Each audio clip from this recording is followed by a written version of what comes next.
I don't have a time slot, so I'm just going to talk fast. I just want to say this. I don't know that I've met a guy that I think loves this city more than Blake. And I've said that for a long, long time. We started Vintage. We started at the Hilton, unannounced, uninvited, just because he was my friend. He shows up at our first meeting, stands at the back of the door, stops the meeting in very Blake fashion, says, "Hey, we've prayed. We've been asking God for these guys to start a church." I had no idea. We'd never had a conversation. It did something foundational in us. It caused a witness to say, wow, there's other people in the kingdom that see what God's doing. And because I don't know about Ben, but it felt very fledgling at that moment. It was, my wife was hoping it would fail. Ben and I were hoping it would succeed. And so, my wife saw the consequences of, oh man, this is going to be a lot of work. I was just like, it's going to be awesome. But to have somebody in the kingdom come in and say, I believe. And so it taught me something. It taught me about the power of that person, but also I had known Blake for a long time, but I began to learn through that. This guy just loves the city of Fort Collins, loves the region of the Front Range, just has a deep passion.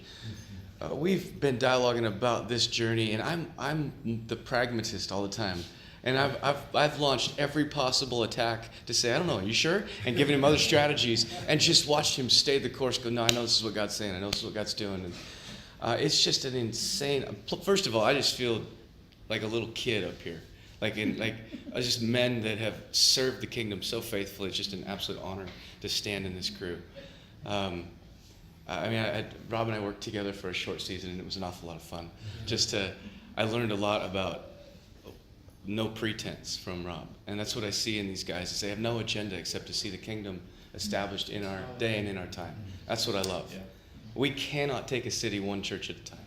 We have to take it together.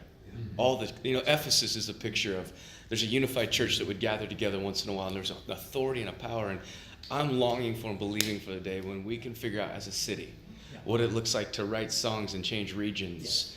And maybe what happens, could it be that this is one of the things God's witnessed over our region, that we become forerunners in this idea, that other cities begin to learn what it looks like to, drop all the agendas and go, look, it's really got to be about Jesus, and that's it. It can't be about anything but him, his name glorified. When we don't want to build kingdoms anymore, we want to see the kingdom built. You know what I mean? Okay, too long. All right. So here's what I think this would be just dumb for us to be the ones praying. I think this needs to be a family. I think you guys should be right there, and we just gather around you and we pray, and come on, get up, get hands on them. Let's get prophetic.